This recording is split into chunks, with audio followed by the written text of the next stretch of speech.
What's up everyone, it's Sprometheus, and today I want to talk about brew temperature and how it affects your espresso. So I picked up this bag of Tired Eyes from my buddy Tyler, and I think it's a great opportunity to use a coffee that's kind of simple in terms of the flavor components to test what temperature does to the flavor of the coffee. So I'm going to fill my hopper with this delicious Guatemala, and we're going to get started. First up is 185 degrees Fahrenheit. So I'm ratcheting this baby as far down as it will go. The Linea Mini only lets me go down to 185 degrees. So I'm just gonna see what it's like. And from here, I'm just gonna bump forward 10 degrees and see, where it takes me as I go forward. For this first one, I also dialed it in to be a particular time and brew weight. I'm aiming for 28 seconds and about 36 grams out because I wanted to start at a certain point and not really change the grind moving forward to see how the brew temperature actually affects not only the flavor, but the extraction time and those types of things. So I'm gonna do this shot. I hadn't tasted it, I've just dialed it in 2 times. We're gonna pull this shot and see what it tastes like. My expectations on taste and just aroma, I just expect it to be a little bit milder, not quite as balanced, but still probably pretty smooth. It's just gonna lack, I think, a little bit of that unique flavor component that you're gonna pull out with just a little bit hotter extraction, kind of like cold brew if you think about it that way, where the lower temperature extraction doesn't bring out all those particularly unique flavor notes. The crema and everything looks the same. It smells pretty similar, but the flavor wise, again, it's just lacking just a little bit. It's really hard to pinpoint that. Everybody tastes things differently, but the orange is there. There's a little bit of chocolate. There's a little bit of almond kind of coming through, but overall, it's a good shot, but it's just lacking some of that acidity and some of that brightness. Next up, we're pulling a shot at 195 degrees Fahrenheit. So we're just going to ratchet it up 10 degrees.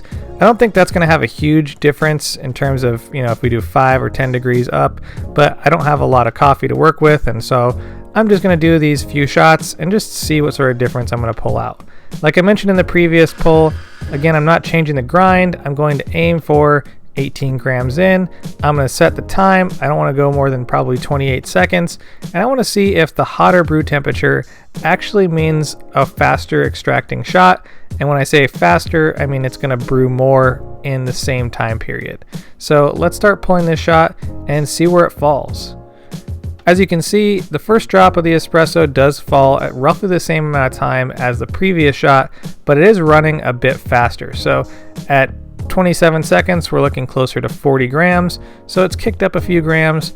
And then, just looking at it, again, it looks pretty similar. You can feel that the temperature is a little bit higher, but not major. I'm expecting a pretty similar shot from the last one.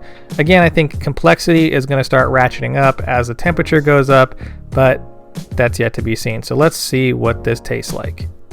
So, the notes of orange have gotten more pronounced. There is citric acidity in there.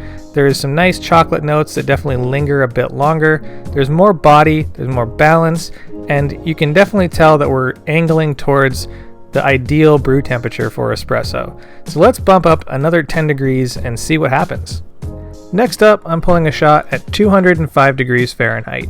So this ended up being the last temperature change that I did on this experiment, because when I went past 206 to 210 or so degrees, when I turned on the group, not only was the water steaming as it came out of the boiler, but also the discharge valve was kicking out steam the entire time the group was on, and that's just probably not ideal, and I don't think it would brew a good shot.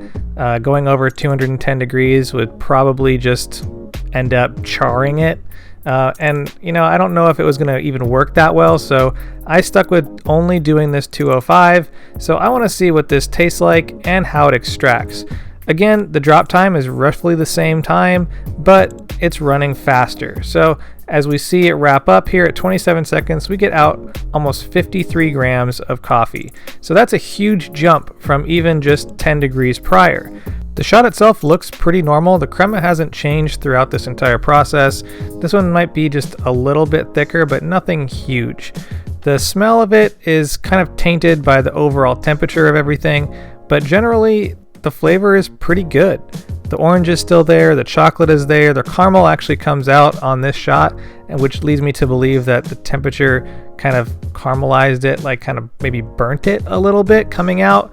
But overall, I would say the best shots are going to land in the 200 degree range, at least with this specific coffee.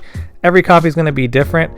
I highly recommend you give this a try at home and see where your coffees land. I think that we'll notice that fruitier coffees might be better at lower temperatures, and more chocolatey, more earthy coffees are going to be better at the higher temperature range because you're going to bring out different notes. So give this a try if you have the opportunity, and let me know your results. And a big shout out to my January Patreon members: Aiden, Bound Coffee Co., Claire, Jonathan, Nathan, Noel, Robert, Spookus, Samantha, Stephen, Thomas B., Thomas S., Tim, Lisa, and Mika, and of course the Barista tier folks. Thanks everyone for your support. There's a link down to my Patreon below if you want to see what that's all about.